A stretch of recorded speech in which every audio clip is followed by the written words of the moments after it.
Georgia O'Keeffe has been called the mother of American modernism. She is best known for her paintings of enlarged flowers, but there is so much more to Georgia O'Keeffe.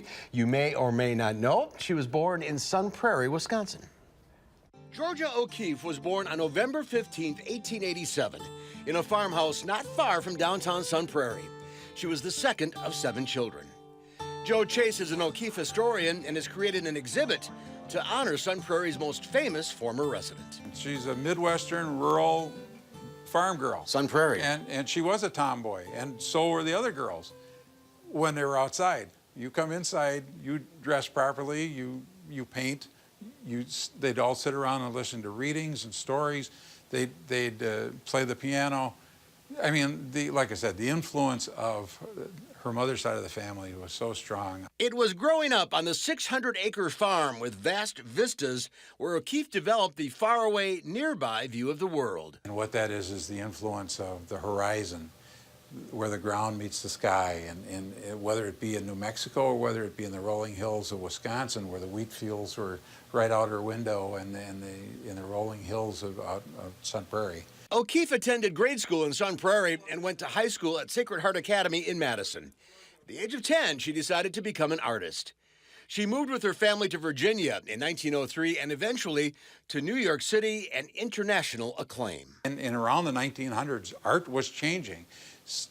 America was starting to create their own art and really their own artists. We didn't have to rely on the European artists. It was in New York where she met art gallery owner Alfred Steiglitz. 23 years her senior, he became O'Keeffe's greatest promoter and later her husband. She was influenced by her surroundings and the people she was surrounded by. And those people were primarily people that Steiglitz was surrounded by. Steiglitz, as the premier gallery owner in New York City, the father of black and white photography, to the point where he was influenced other artists. He was bringing in all kinds of European art into his gallery for people to see. He was very influential in her, almost a father image because she married so late in life. It was that time in New York where Georgia flourished. And most people know the flower days from the 20s. But then you get into the New York days in the 30s and full volumes of work coming from the New York days. And then as she starts to go out to New Mexico more and more in the 30s, and then she's finally settled and stayed there after 1949. Georgia O'Keeffe is an artist you can't associate with any one style. Georgia didn't settle on any one style for any long time.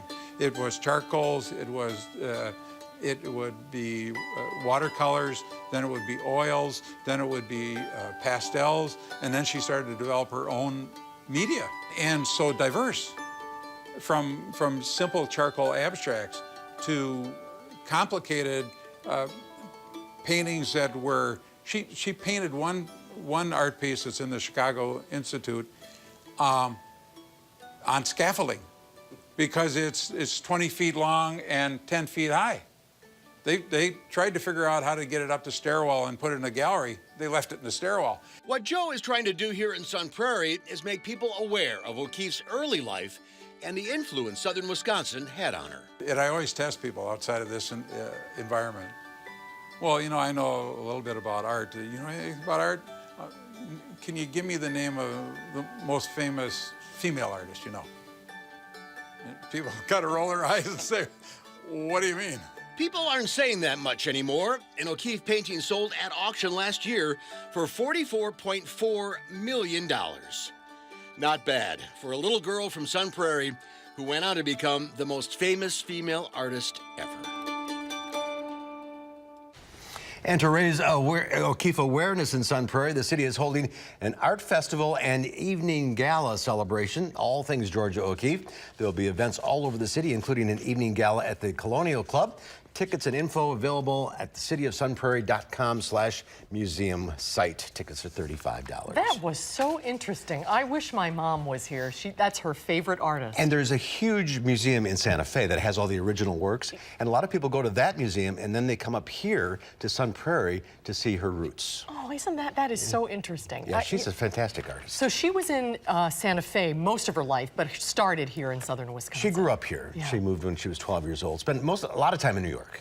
Wouldn't it be amazing to see some of the original works? But you were saying you'd have to hire security. They don't have enough security in Sun Prairie to have an original here. Oh, beautiful, beautiful piece.